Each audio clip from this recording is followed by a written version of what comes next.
شیخ عباس قمی نے منازل الاخرہ میں اور شہید ہست غیب شیرازی نے بھی لکھا ہے، مشہور ان کی کتاب برزخ، اس میں بھی یہ واقعہ موجود ہے۔ یہ واقعہ ہے نجف اشرف کا۔ پرانے زمانے میں بینکس نہیں ہوتے تھے، تو ایک ہندوستان کا، اس وقت تو انڈیا ایک ہی تھا، ہندوستان کا ایک رائل فیملی کا لڑکا جب حالات خراب ہوئے انڈیا میں، تو وہ نکل کے نجف اشرف گیا۔ اس زمانے میں پیسے یہ پیپر کرنسی یا پلاسٹک منی نہیں تھی، جو دولت مند لوگ ہوتے تھے وہ ڈائمنڈس میں، پرلس میں، اس میں پیسوں کو سیو کرتے تھے، اور ہمیشہ اپنے ساتھ وہ ڈائمنڈس اور پرلس ایک پاؤچ میں رکھ کے کیری کرتے تھے۔ یہ نجف اشرف آئے، اللہ ہم کو بھی جانا نصیب ہے میرے مولا کے پاس، تو یہ پہنچا نجف اشرف، وہاں رہنے لگا۔ غور سے سنو، عجیب واقعہ ہے۔ اس کو نجف اشرف سے کہیں جانا تھا 8 دن 10 دن کے لیے۔ پرانے زمانے میں اس طرح کیری نہیں کر سکتے تھے، راستے میں ڈاکو، راستے میں لوگ کھینچنے والے، پرانا زمانہ۔ اس نے معلوم کیا مولا کے روضے کے پاس، مولا کے شہر میں، کہ یہاں پہ سب سے زیادہ ایماندار آنیسٹ انسان کون ہے؟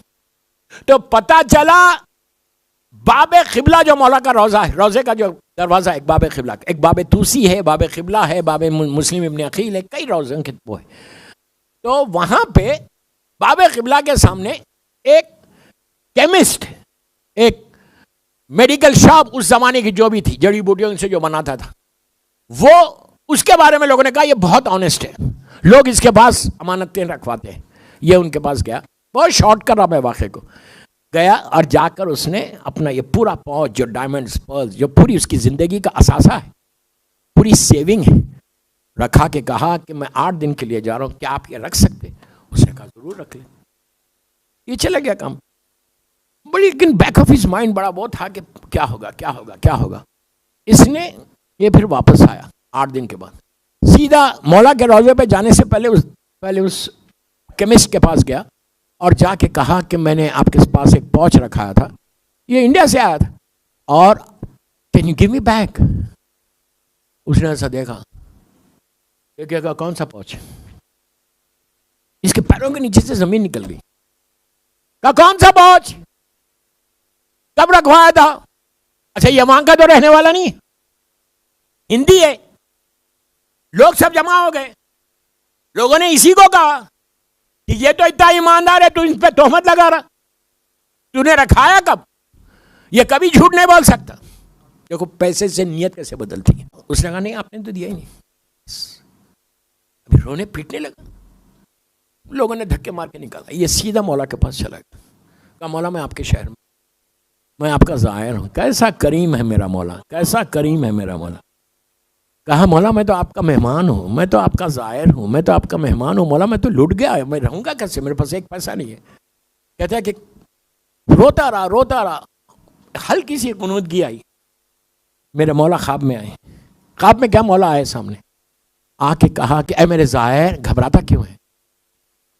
کل صبح میں، اچھا نجف اشرف میں دروازے تھے، پرانے زمانے میں دروازے ہوتے تھے شہر میں، سٹی میں انٹر ہونے کے لیے۔ کہا فلاں دروازے کے پاس چلے جانا، فجر کے بعد جب دروازہ کھلے جو پہلا آدمی انٹر ہو اس سے اپنی حاجت پیش کرنا، وہ تمہارا مدد کرے گا۔ یہ بہت خوش ہو گیا، رات گزاری دعائیں کر کے مولا کے روضے میں۔ صبح نماز کے بعد جا کے دروازے کے پاس بیٹھ گیا، دروازہ کھلا، اب جو دیکھتا ہے ایک بہت بوڑھا آدمی، اولڈ مین 90+ لکڑیوں کو لے کے آ رہا۔ اس نے کہا یہ کیا مدد کرے گا میری؟ بولا ہی نہیں۔ پھر مولا کے پاس آ گیا، پھر مولا کے پاس آ کے فریاد کرنے لگا، پھر مولا نے ویسی جواب دیا، میں اس کو شارٹ کر، پھر مولا نے آ کے وہی کہا جو پہلا آدمی آیا اس کو بولا۔ دوسرے دن گیا، دوسرے دن بھی وہی آدمی آیا، تیسرے دن پھر مولا کے پاس آیا، اس نے نہیں بولا، آ کے کہا مولا پلیز ہیلپ می، مولا وہ کیسے مدد کرے؟ تیسرے دن بھی علی نے آ کے کہا اے میرے زائر جو پہلا شخص ہے نا اس کو بولنا، ڈانٹا نہیں کہ میں 2 دن سے بول رہا تو سنتا نہیں بات، کیا اخلاق ہے۔ جب چوتھا دن آیا دروازہ کھلا تو وہی شخص، اس نے کہا مولا نے کہہ دیا، اب گئے اس کے قریب جا کے اپنا پورا واقعہ سنایا، تو انہوں نے کہا ڈونٹ وری، وہ بھی بڑے علی والے ہیں نا، اخلاق کا مجسمہ اگر علی کسی کو ریکمینڈ کرے تو وہ کیسا ہوگا. اس کے بعد اس نے یہ کہا, اس نے پورا واقعہ سنا دیا. اس نے کہا کوئی بات نہیں, ابھی تو صبح ہو رہی, ظہر کی نماز کے بعد جب لوگ باب قبلہ سے آتے ہیں مولا کے روزے سے نماز پڑھ کے, اس کی دکان وہی ہے, کیمسٹ دکان وہی ہے, یہ وہاں روز 10 منٹ کی ایک تقریر کرتا ہے, سارے زائرین آ کے جمع ہو جاتے, 10 منٹ تقریر کرتا ہے, تم بھی پہنچ جانا میں بھی پہنچ جاؤں گا. یہ بزرگ پہنچ گیا, یہ بندہ بھی پہنچ گیا. یہ جب تقریر کرنے کے لیے گیا تو یہ بوڑھا سا جس کو مولا نے ریکمینڈ کیا تھا کہ اس کے پاس جانا, اس نے اس جوان سے کہا جو کیمسٹ تھا جس نے پیسے لے لیے تھے کہ بھائی سنو, آج روز تم کرتے نا, مجھے 5 منٹ دو, میں بھی کچھ تقریر کرنا چاہتا. میں کوئی خطیب نہیں ہوں, میں کوئی اوریٹر نہیں ہوں, میں ایک اپنی زندگی کا ایک واقعہ سنانا چاہتا ہوں, شاید کسی کو کوئی پیغام مل جائے. اس نے بزرگی کو دیکھ کے کہا آپ ضرور پڑھیں. وہ بیٹھ گئے, سب بیٹھ گئے, یہ کھڑا ہو گیا. یہ بزرگ کھڑے رہ کے کہا میں ہر روز دعا کرتا تھا کہ پروردگار روز محشر مجھے رسوا نہیں کرنا. عجیب دعا ہے. وہاں مجھے سزا سب کے سامنے نہیں دینا, میرے گناہوں کو معاف کر دیں. اس کے بعد یہ دعا کرتا تھا, اور اس کا ایک پڑوسی تھا یہودی, اس سے اس نے 20 دینار لیے تھے, 20 دینار. اس زمانے کے 20 دینار بہت ہوتے تھے, ہزاروں لاکھوں روپے. اور کہا تھا کہ میں روز آپ کو آدھا دینار کر کے واپس کر دوں گا. وہ یہودی نے 20 دینار, اس نے ویکلی کہا تھا یا روز کہا تھا, 2 انسٹالمنٹس اس نے دیے. اس کے بعد یہ کہتا ہے کہ میں کسی کام سے اپنے باہر گیا, 2-3 دن کے بعد جب میں واپس آیا تو میری فیملی ممبرس نے کہا جو ہمارا پڑوسی نیبر تھا اس کا انتقال ہو گیا.